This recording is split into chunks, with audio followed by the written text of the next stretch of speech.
community minister here with you,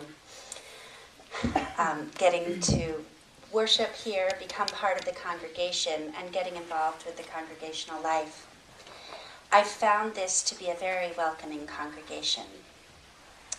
The week after I first attended here, I ran into Danica, one of our middle schoolers. We were both out in town at a concert that the middle schoolers were giving.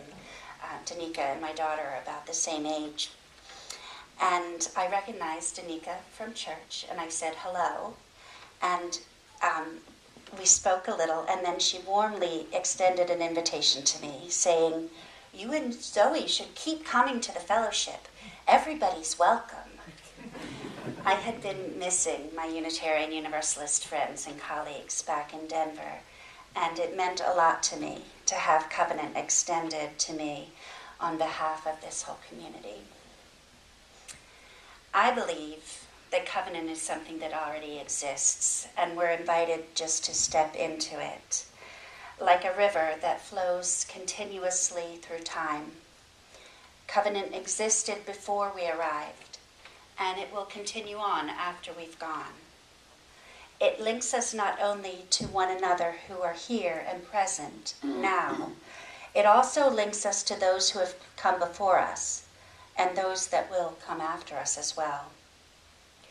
When I began interviewing for a chaplain position at Agnesian here in Fond du Lac, I began to imagine a life here in this town.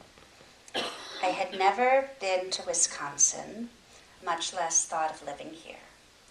All I had heard of was that the Packers are the football team, cheese is big here, and I had a vague memory that Happy Days had been filmed in Milwaukee. I thought, that's in Wisconsin, isn't it? I searched for some sort of a map that might make a map of what my life might look like for my daughter and me if we were to move here.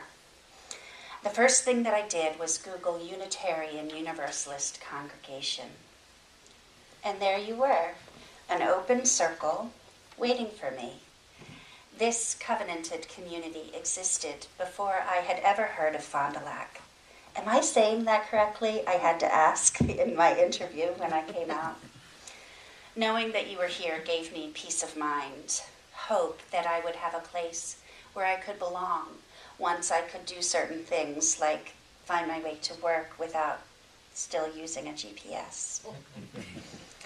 In our reading that Mary shared earlier, my colleague Rebecca Parker described how she came to realize that she was inextricably part of her family, part of the next generation that had woven its DNA into the music and the ministry, the education, the gifts that the people had.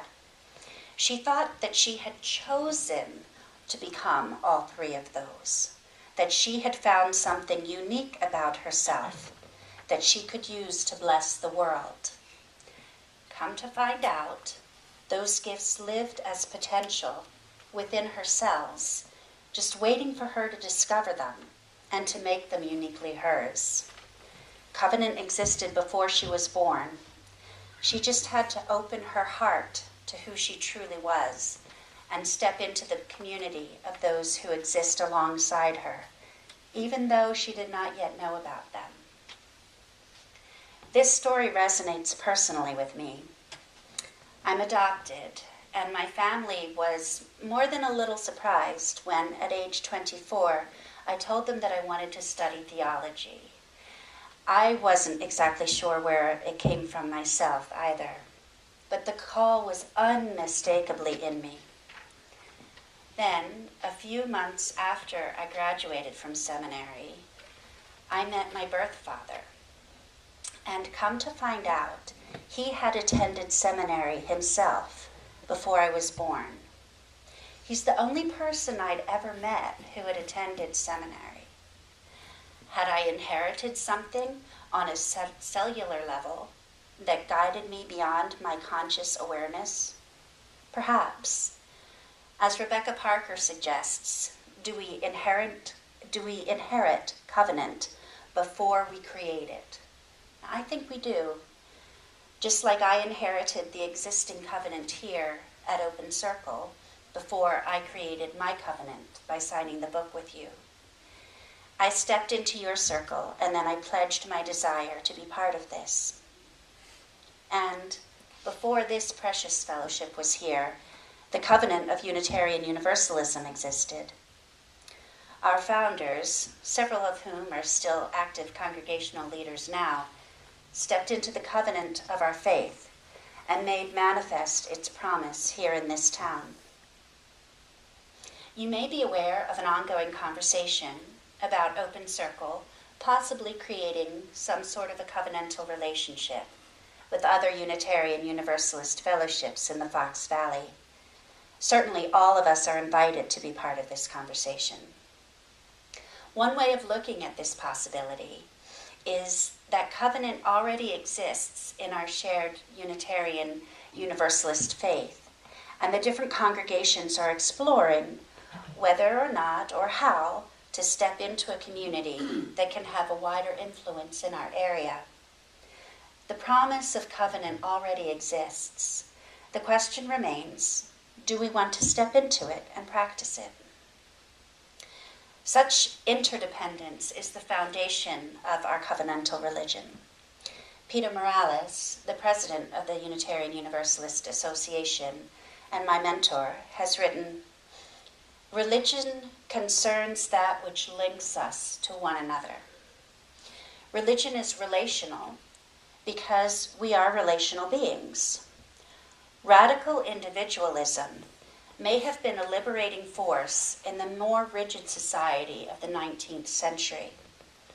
Today, in a culture that erodes during relationships and isolates people, individualism is a prison.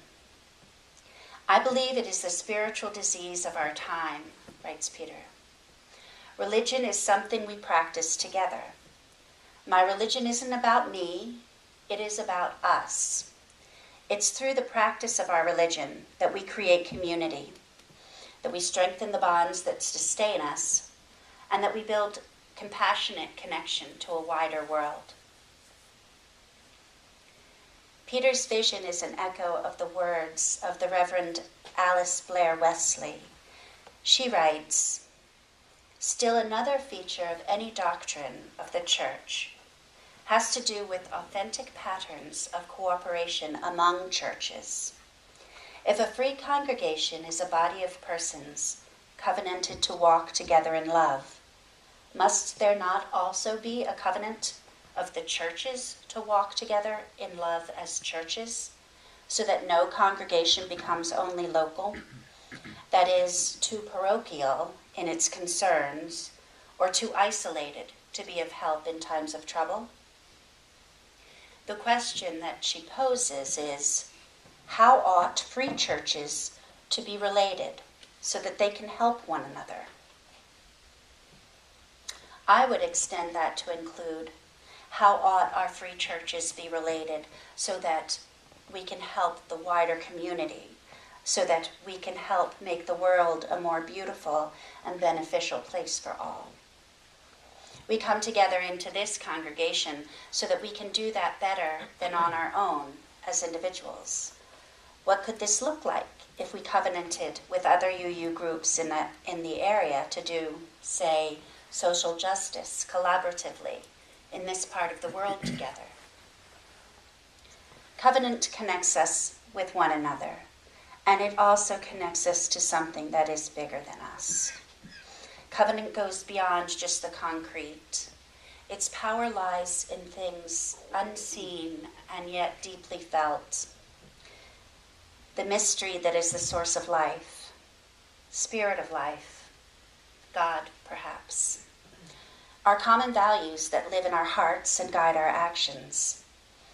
The mystery of genetics that showed up in Rebecca's Parker's family and in my own. For me, this something beyond is love. A universal love that is greater than my own personal feelings of care. A love that has its wellspring in something eternal. I resonate with the words of James Philip Blake, the words that we used for our chalice lighting. love is the spirit of this church. That is the opening covenant that's said in so many UU congregations across the world. And it strikes me, I can really feel it on a visceral level when I enter into a different congregation when I'm traveling. And I can see that familiar chalice. It might be a different color, different shape, different size, but the ritual lighting of it is so often the same. Philip Blake's words, love is the spirit of this church and service is its law. To dwell together in peace, to seek the truth in love, to help one another. This is our great covenant. Our great covenant. Those are words that might perk up our ears. Looking more closely then at what this great covenant is, Alice Blair Wesley has said that what this means is that ultimately the only freedom adequate to human dignity is the freedom to do what love asks of us. And the greatest blessings of life come to us and through us to all the world when, with intimate and freely bonded companions, we are trying to live together with the integrity of faithful love.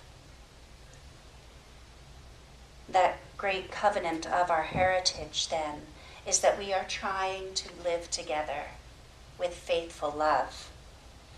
We're doing this in community. We're trying, knowing that we inevitably fall short at some time or another, trying to live with big-hearted love. At Open Circle, I've most often heard the word covenant in connection with our covenant of community. This outlines how we want to be together as we weave the fabric of this spiritual community.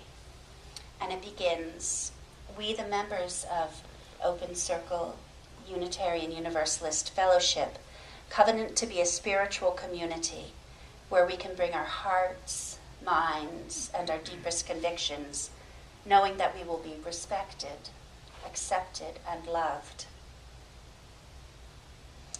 So we covenant together, we open our hearts, and we promise that we will be a community where each person can bring their full selves, their hearts and their minds, their deepest convictions, knowing that this is a welcoming congregation, a place of safety and embrace, a sanctuary.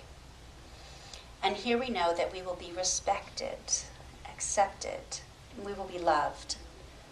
And we, in turn, pledge to respect, accept, and love all people of goodwill who seek to belong here. We're co-creating a place where we can be our true selves and become ever more genuinely who we truly are. Love is truly the spirit of this church, and it's the thing that gives covenant its meaning. As a chaplain, when I walk into a hospital room, I carry with me, and I'm carried by, the power of this love, a wild love for the world. I've probably never met the people who I will encounter in that room, yet I feel a sense of covenant with them. I step into the human encounter, which is colored by all the joys and sorrows that accompany people in the hospital. Perhaps the person that I greet will also step into the promise of covenant with me. Perhaps they will not choose to do so, but I bring the possibility with me. The possibility for human connection, the possibility for healing that can come when hearts connect. Covenant exists. It's up to us whether to risk opening our hearts and saying yes. And when we do take this risk, and when we do say yes, inevitably we'll have moments when we fall short of all that covenant offers and all that it requires of us. As Jewish theologian Martin Buber said a century ago, we are a promise-making, promise-breaking, promise-renewing people. We experienced this in our opening hymn. I love that drone line that is so often left out. Partly I like it because it's in my limited range of vocal notes, but partly it's because I know it's truth. I have broken my vows 1,000 times, and I fall short in my relationships all the time. Not because I intend to let my people down, surely I don't, but because in my humanity I just don't always live up to the expectations. It's a good thing that ours is not a theology of perfection, as Mary alluded. In this hymnal and in our covenant, we extend our welcome and our open circle to all. That hymn, the poem behind it is, "Come, come, whoever you are, wanderer, worshiper, lover of leaving." That'll take a whole nother sermon in itself. It doesn't matter, says Rumi. Ours is no caravan of despair. Come, even if you have broken your vows 1,000 times. Come, yet again, come. Reconcile, renew your promise, restore the covenant. All our lives, we are in need of one another, especially when our hearts are broken by our own failure. Forgive and be forgiven. Come, yet again come. I'll close with words, again, from Rebecca Parker. Let us covenant with one another to keep faith in the source of life, knowing that we are not our own. Earth made us. Let us covenant with one another to keep faith with the community of resistance, never to forget that life can be saved from that which threatens it by even small bands of people choosing to put into practice an alternative way of life. And let us covenant with one another to seek for an ever deeper awareness of that which springs up inwardly from us. And when our hearts are broken by our own failure or by the failure of others cutting into our lives, even when we have done all that we can and life is still broken, there is a universal love that has never broken faith with us and never will. This is the ground of our hope and the reason we can be so bold in seeking to fulfill the promise. Let us work to make it so. Amen. And we'll go now into the closing hymn. It's number 137 in your Teal hymnals.